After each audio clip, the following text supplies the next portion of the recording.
This episode is brought to you by Bank of America. From a local business to a global corporation, partnering with Bank of America gives your operation access to exclusive digital tools, award-winning insights, and business solutions so powerful you'll make every move matter.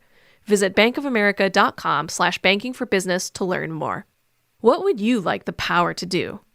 Bank of America, N.A., copyright 2023.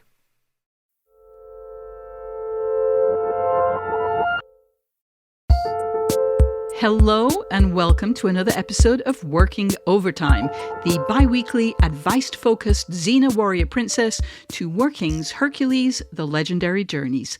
I'm your host, June Thomas. And I'm your other host, Isaac Butler. June, I feel like with that analogy, though, you're saying that working overtime is far superior to working. It does seem that way, doesn't it? I'm sure they both have fans. I just don't know any of those Hercules fans, but I'm sure they're out there. Well, Kevin Sorbo probably watches it by himself, with all of his MAGA gear. Anyway, what are we talking about today, June? And enough about UPN syndicated shows of yesteryear. What's our subject for today? So I recently received a really interesting email newsletter from writer Jaime Green. Her first book, The Possibility of Life, was published on April 18th, about a month before we're recording this episode. And in the newsletter, Jaime shared her feelings about the immediate post-publication period. And it struck me as a topic that doesn't get talked about much. And since we both know Jaime, you two have been friends for a long time, I know, Isaac, I thought we should invite her on the show to talk about this weird moment right after the book hits the streets. Also, Isaac, I just want to warn you that I'll be asking about your experience of some of these things too. I look forward to being grilled like a marinated chicken thigh. Anyway, welcome to the show, Jaime. Thank you. Thanks for having me. Before we get into the topic at hand, Jaime, as you know, huge fan of your book, The Possibility of Life, but I would like you to maybe describe it to our listeners instead of me. So what is the book? What was the writing experience like for you? And about how long did it take you to do it? Yeah. So The Possibility of Life is a nonfiction book. It's about how we imagine alien life in science and in science fiction, and then looks at what all of those imaginings tell us about what it means to be human. That's my elevator pitch, which I have been refining for the last 3 or 4 years. Talking about how long it took is a little weird because, on the one hand, I sold the book and signed a contract in spring of 2019. So, 4 years from that to publication. So maybe 2.5, 3 years of writing and revising. But I've been trying to figure out how to write a book about all this stuff for maybe a decade, a little longer than that. Somewhere between 10 and 3 years, I guess I would say. I remember us talking about SETI research when you were in graduate school. You were thinking about writing about it then. Yeah, and it just took a really long time for me to figure out how I, as a non-scientist, could write about this topic that already had a lot of books written about it by scientists, by people with PhDs. Because when I was in grad school, it was for an MFA, not a PhD in astronomy. Right. Wow. So one of the things I'm curious about is publication day. It's a bit of a kind of nominal marker. The books are already in the shops by then, hopefully. Amazon starts shipping that day. But otherwise, from the outside, it doesn't seem like much actually changes on that date. But is that how it felt to you? And to what extent were you able to celebrate on that day? It is a very weird day because it is the book's birthday in the world. But yeah, it starts getting on shelves earlier. Bookshop UK sent out its copies a week early. I don't know why. Great, whatever. And the book has already been out within the industry, people who write about books, my friends and colleagues. I had already sent early copies to everyone I interviewed for the book. So lots of people in my orbit have already read the book, and no one reads a whole book on publication day, just about, unless it's the new Harry Potter book and it's 2002, no one's calling out of work to read my book all day. So no one has read the book on publication day who hasn't read it before. Yeah. But there is this big wave of congratulations on that day. But I realized that part of what was so disorienting, and this was what I realized weeks after through lots of angsty text messages with other friends who had books coming out this spring, because you form a little support group, which has been very, very helpful, is I realized that all the congratulations on publication day are congratulating you for writing the book, which is a thing that I finished doing a year ago. Yes, some people would be like, oh, I read this book because I got an advance copy. It's wonderful. You should all read it. But hopefully those people have already told me they like the book. Like, there's nothing about the book. It's a lot of congratulations, Jamie. And I realized very quickly that it was weird because I was like, I want people talking about the book rather than recognizing this achievement of mine that's at this point kind of old. Like, I wanted the book out in the world. It's so weird for me to say this, rather than praise focused at me, which usually is one of my favorite things. You know, one thing you mentioned in that newsletter, which we should say the post is called 40 Things About Publishing Your Book, is it's a really draining time actually right after the book comes out. You're exhausted. You're also doing events. You're doing interviews. At the same time, you're kind of vulnerable to colds and other ailments. It's sort of like right after you close a play and then everyone gets sick or whatever. You know, is that just about the events you're doing? Is that what you're called upon to do? Is it the feeling of release? Like, what do you attribute that to? It's partly that feeling of release where I also, because part of the reason Isaac and I know each other is we both grew up as theater people. And so I also would do plays in college. And then like you strike the set and the next week everyone gets sick because it's like your body is like, oh, now I can rest. Now I can like let down my guard. But Pub Day, you get that feeling, but it's also in some ways just the beginning. It's the beginning of your book's life out in the world among strangers, among people who are not in the publishing industry, we hope. And there is a lot to do after that. Like, part of why this is emotionally confusing is I don't want to seem ungrateful. Like, one of the things that's so exhausting is I'm very lucky that my publisher hired a publicist who is setting up lots of like local and regional radio interviews for me. So the whole month after my book came out, I, once or twice a day had to hop on a call for 10 minutes, 30 minutes and talk to a radio host in whatever city around the country about my book, which is an amazing opportunity and is like a very good way to sell books. And I'm very grateful for that. And also it is exhausting. And also I got kind of sick of it because these short interviews are all the same questions over and over again. And it starts feeling not like an actual conversation, but like a little performance of all of the answers that I have eventually memorized and have become a bit rote. And it's like, oh no, woe is me. I have to do so many interviews for my book. But on the other hand, it is really exhausting. It's really disruptive of your day. I'm a freelancer. And also, I don't know how I would do any of this if I weren't a freelancer. Like, oh, do you have a half hour here, an hour here? Like, I wouldn't. So I'm very lucky that I have that flexibility. But it also makes it really hard to have any sort of sustained focus, to have like a sense of what your day is, to like pivot from that performative sort of, talking, creating, responding externally thing to internal creativity and focus is also really, really hard. And so, it's just like a very confusing period where I want to celebrate, I want to rest, but we're also just at the beginning of things. I also teach. And so I had to go right into grading, which was like, oh my God, very confusing. And so like you had asked about what was Pub Day like. It was so weird because it was a teaching day for me. And I hadn't told my students about the book because I didn't want to like make anything about me in what is their creative writing classroom. But I didn't know, maybe some of them would have figured it out. No one figured it out. So I like woke up, posted on Twitter about my book, drove for an hour to campus while like hopefully congrats Twitter stuff is coming in, taught, got back in the car and drove home, then had to go to like an urgent care virtual visit because I had a cough that I couldn't shake, which is not the cough that you're hearing now. This is a new cold. And then I like did an Instagram live about my book. And it was just so confusing because on the one hand, I had just achieved this lifelong career goal. Like I'm not on Broadway, I'm not a ballerina, but I published a book, which is something that I have wanted to do for as long as I can remember. And then on the other hand, I'm like driving an hour to campus and getting my kid to school and like trying to get prescription cold medicine because I keep coughing in the middle of the night. It's just like, what happened? And then it's like, you just kind of wait to see what the book does. It's so weird. Yeah, well, we have a lot more questions and we will be back to ask them after the break. Reboot your credit card with Apple Card, the credit card created by Apple. It gives you unlimited daily cash back that you can now choose to grow in a high-yield savings account at 4.15% annual percentage yield. That's more than 10 times higher than the national average savings rate. Apply for Apple Card now in the Wallet app on iPhone and start growing your daily cash with savings today. Apple Card subject to credit approval. Savings is available to Apple Card owners subject to eligibility requirements.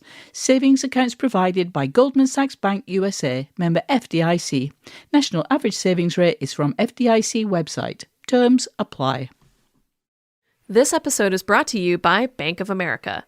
If you own or operate a business, whether it's a local operation or a global corporation, partnering with Bank of America could be your smartest move. By teaming with Bank of America, you'll enjoy exclusive digital tools, award-winning insights, and business solutions so powerful you'll make every move matter. Position your business to capitalize on opportunity in a moment's notice.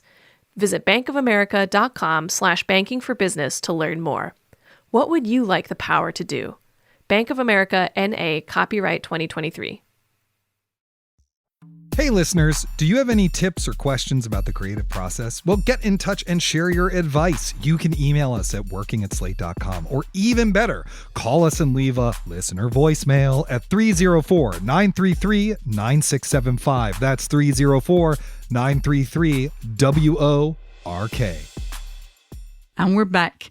Jamie, it's really striking hearing you say all that. You know, that as journalists, we're in a tricky position because as a book author, you're in the hands of your publisher's publicity department. They are very knowledgeable, specialist professionals. So, of course, it makes sense to take their advice and suggestions.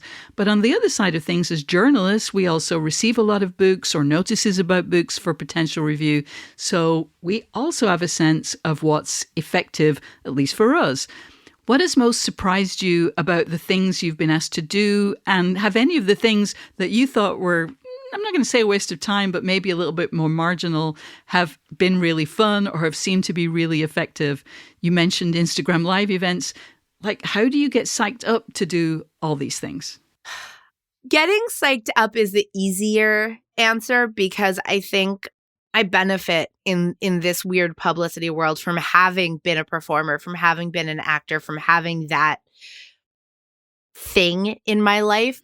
But what's been confusing is I'm an extrovert. I'm a performer. Here I go. This is what I was meant for. And it hasn't been as fun or gratifying as I thought it would be. Whereas on the other hand, I recorded my own audiobook, luckily, when I did not have a cold like this. And that was a really awesome, rewarding, creative experience to be able to put my own written words into a physical performance and embody my words like that. I was like, oh, this is what I'm made for. This is the intersection of everything. And I kind of thought I would have that feeling about doing interviews and publicity, and it has felt a little emptier, which has surprised me. But yeah, psyching myself up, I can kind of flip the switch and I'm like, hey, here we go. Our listeners won't be able to see the little dance you did right then. The little jazz hands waving the jazz hands.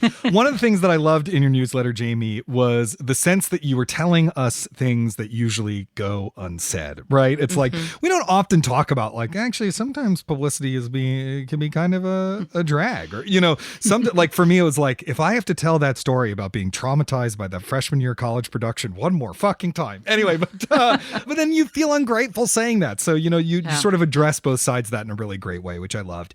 You wrote, having a book come out isn't laurels and all your heroes welcome you into a secret club. And then you also wrote, the real secret club is built out of text messages and Instagram DMs. Its members a loose network of other authors with other books coming out within a month or so of yours. How did you find or build or join that particular network of writers? It was almost entirely writers who I was already internet friends with. And then we realized that our books were coming out around the same time. And so that deepened those friendships. And we started talking about, sort of more personal, less public things than we maybe would have been responding to each other's Instagrams about. But there was at least one writer, Hannah Matthews, whose brilliant, amazing, beautiful book about abortion came out the first week of May, where I think we sort of followed each other on Twitter because of that, or like found each other because of that, and sent each other copies of our books. And I think really connected through that. Like I didn't know her, and then I read her book and I was like, oh, this is a beautiful book. This is someone I want to be friends with. And this is someone who's about to go through the same thing that I'm going through. And finding other debut authors was really important because a couple of my Instagram buddies have more established platforms and it's their second book, or they have a newsletter with 30,000 subscribers. And so their publication experience and my publication experience are a little different. But having a couple other debut nonfiction writers who have written on the internet but are not famous, but it's just it's different. And so being able to say, like, how are things going for you trying to place excerpts, or texting each other when we got our like pre-publication like trade reviews, you sort of reach out and then you like grab onto each other really hard because you realize that this is not something that like anyone else understands in the moment. And doing it now versus doing it 3 years ago, that's also just really different. I did also join a big Slack community for people having debut books come out in 2023. And there seems to be one of these that gets started. So there's 2023 debuts, 2024 debuts. And that was a little different because it was mostly fiction writers, including YA and children's books and whatnot. But having like a big community where you could just sort of find other people, ask questions like, oh, how are you making images to promote the big Barnes & Noble pre-sale sale or whatever? Like just having that community of strangers who are all brought together by going through this weird experience at the same time, because you really need a place to be able to talk about the hard stuff that isn't a public social media place, because like I'm so lucky and this is so amazing and I don't want to be like, wah, oh no, I published a book. Yeah. Jaime, you mentioned that at times like this, you were conscious of having been a theatre major and enjoying the spotlight. Super useful at a time like this. Do you have any tips for people in a similar position for whom that is not a natural response, who don't necessarily enjoy the spotlight, but know they have to take advantage of this moment because it is super important to grab whatever attention you can right now, right?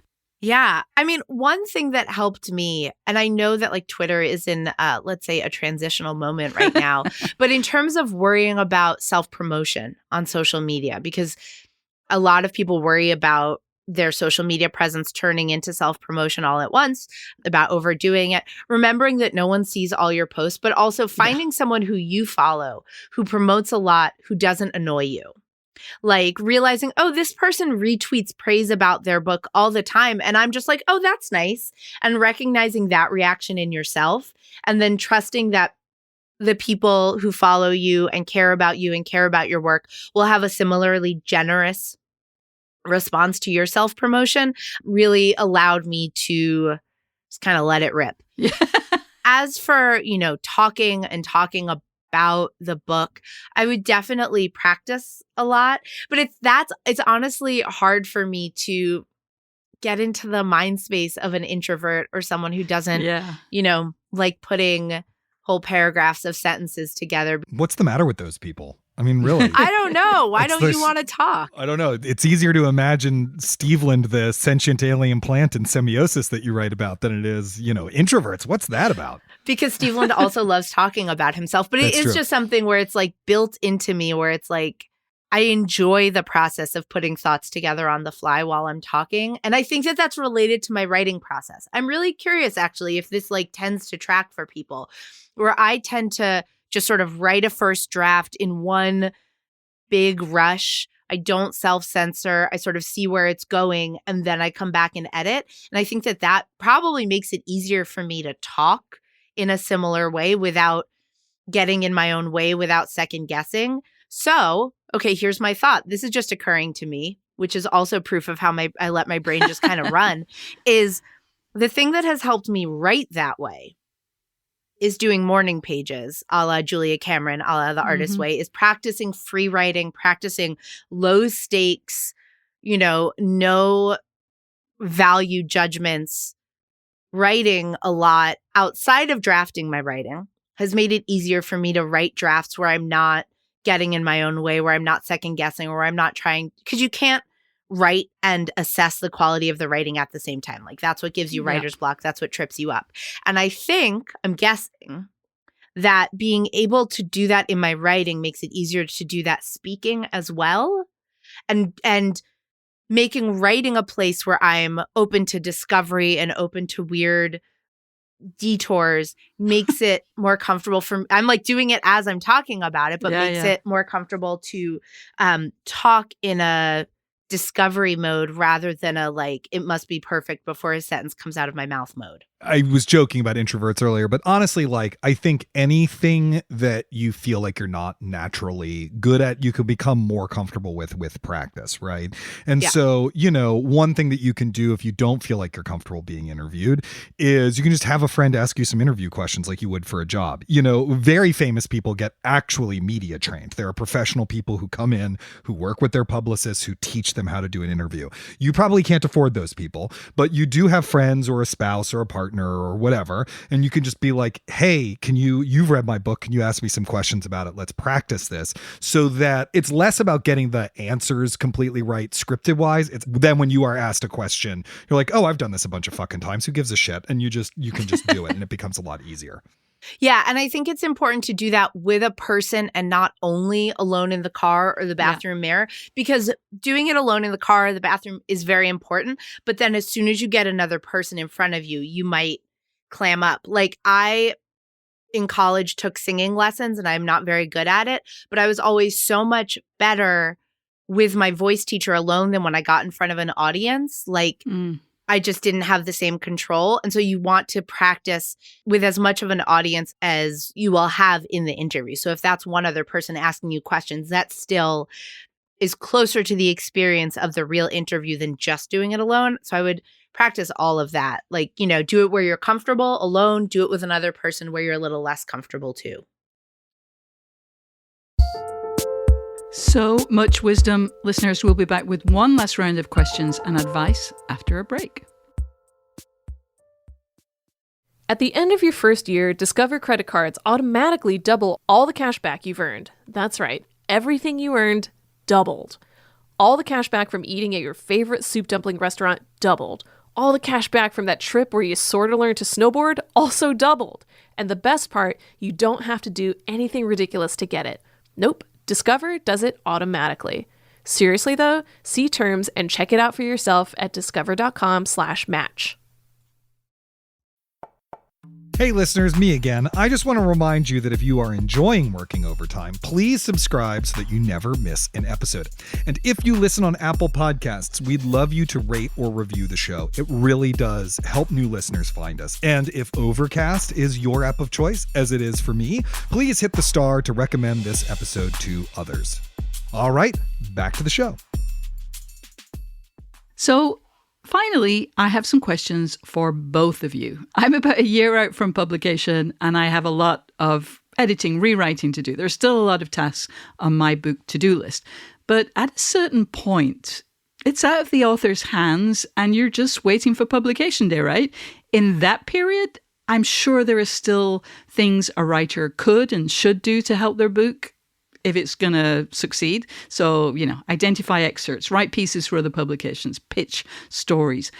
I'd love to hear both of you opine on the best way to spend those strange liminal weeks, months, however long it is. Isaac, why don't we start with you? June, I think you're overestimating how much time you're going to spend sitting around waiting for publication day, because there's actually a lot of stuff to do.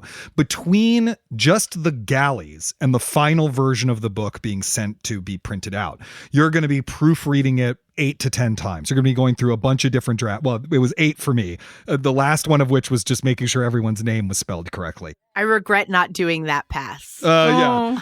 Apologies to astronomer Andrew Simeon. In nonfiction, there's photo, and if you've quoted more than like 100 words of something, quotation permissions, those take forever. You have to get blurbs. There's all the pre-release strategy stuff that you just mentioned. The publicist for your book should be working with you on all of that.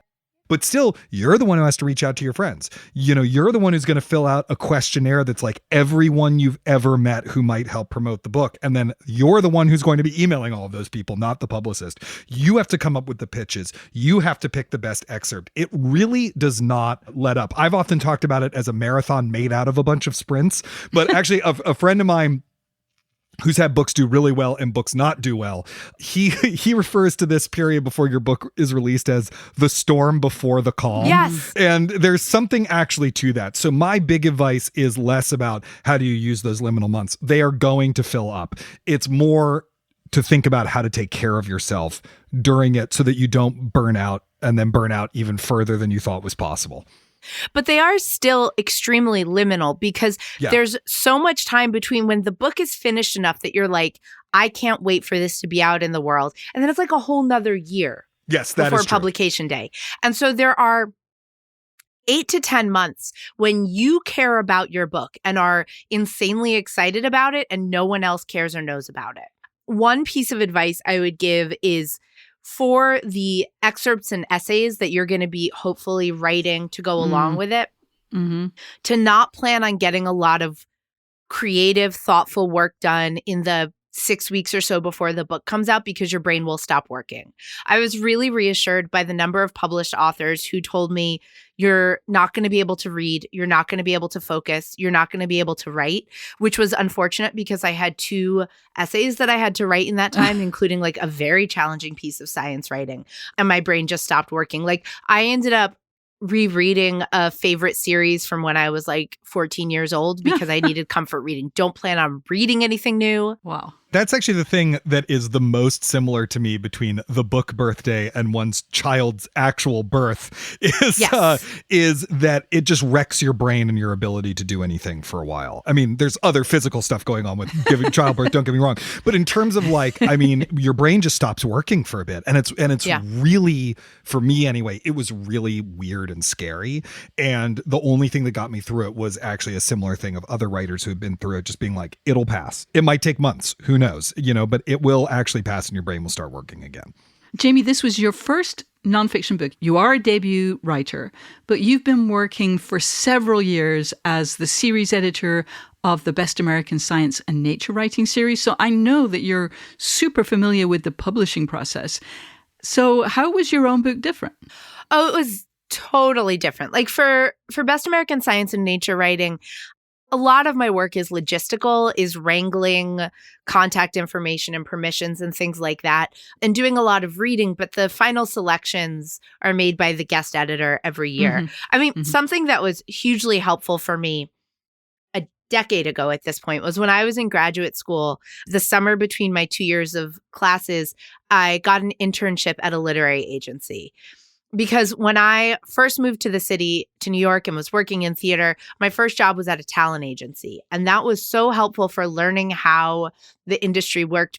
Because so much of professional theater is just a bigger version of college theater. Acting, directing, producing, that's all pretty much the same. But agents and casting do not exist in college in that way. And so learning that side of the industry was really helpful. So then when I was moving into the writing industry, I thought, I need to learn how that side works because that can be so opaque and intimidating to writers. And anything that writers can do to understand how the business of publishing works is so helpful just to demystify it, to understand what the different parties in publishing want, what their goals are, who they're beholden to. So that and working on Best American and like knowing people who are editors and who are publicists and just like sort of demystifying it so it's not this whole magical kingdom, but it's just like people doing their jobs and people who all want things and go about it in different ways. That was really helpful to me. But this feels completely different from Best American in that like it's my words, it's my work rather than someone else's work that I'm shepherding along. I didn't have any of that internship experience, and I have not edited a Best American series.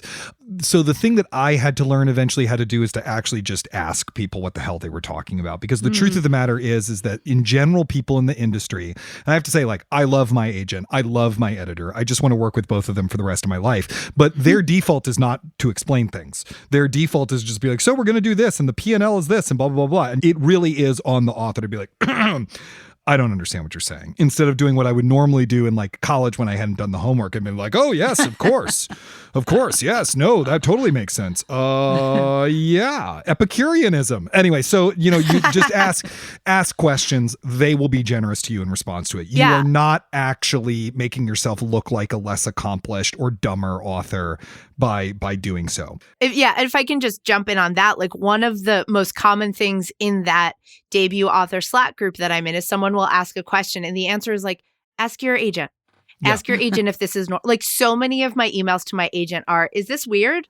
Is this normal? What should I expect next? And like it is their job to be your person. And so sometimes your editor might feel a little like, ooh, you want to impress them, you want to whatever, which like hopefully we can all move past eventually. But like ask the questions like, is this normal? What should I expect? Are two of the most important ones, I think. I remember when I got my copy edit back, when you get the galley proofs, at that point, you've actually had quite a bit of distance from the book. You probably haven't read it in a little while. And it's also in like a different font and it's on the page. So it looks different. And I don't know if this was what your experience was like, Jamie, but I was like, this book isn't good enough yet. It's actually not good enough.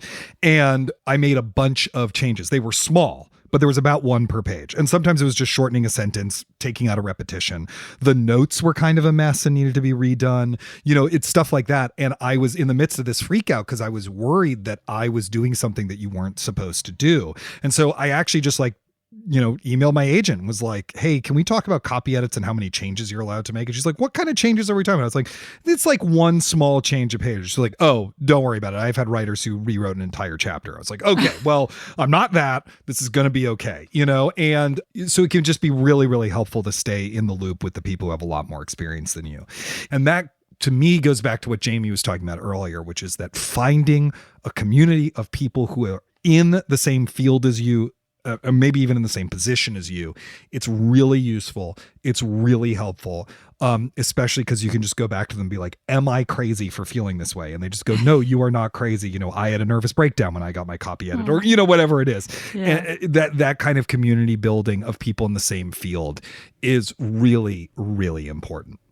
I think that is a great place to end. This has been so useful, so fun. We've been talking with Jaime Green, whose book, The Possibility of Life, Science, Imagination, and Our Quest for Kinship in the Cosmos is out now. Thank you so much for joining us, Jamie. This has been so fantastic. Thank you. This was really fun. And can I also say, as someone who has read Jamie's book, that it is amazing. It is great if you care about the human condition, not just science fiction, but the human condition at all. You should go out, you should buy it. You should buy it in hardcover. You should then buy it in audiobook, because not only will you hear Jamie read it, but almost certainly she gets a higher share of the royalties of the audiobook. That's usually how it works. And then you should email Jamie and DM her and Insta her to tell her how much you loved it, because, as we know, writers need the validation. Yes. I cannot believe how much fantastic advice we've gotten in this episode, including that last bit. Let me leave you with one more, though, listeners. I think you should subscribe to Working wherever you get your podcasts. And if you have ideas for things we could do better or questions you'd like us to address, we really want to hear from you. You can send us an email at working@slate.com or give us a ring at 304-933-WORK. If you'd like to support what we do, sign up for Slate Plus at slate.com/working plus. You'll get so many goodies, an abundanza of goodies, a bottomless Olive Garden breadstick basket of goodies, including full access behind the paywall, exclusive episodes of Slow Burn, which is coming back soon, and Big Mood, Little Mood, bonus segments of shows like this one, a delightful newsletter written by a different Slate staffer every week, and you'll be supporting what we do right here on Working. Thank you to Jamie. Thank you to Kevin Bendis, who produces Working Overtime, and to our series producer, Cameron Drews. We'll be back on Sunday with a brand new episode of Working, and in 2 weeks, we'll have another Working Overtime. Until then, get back to work.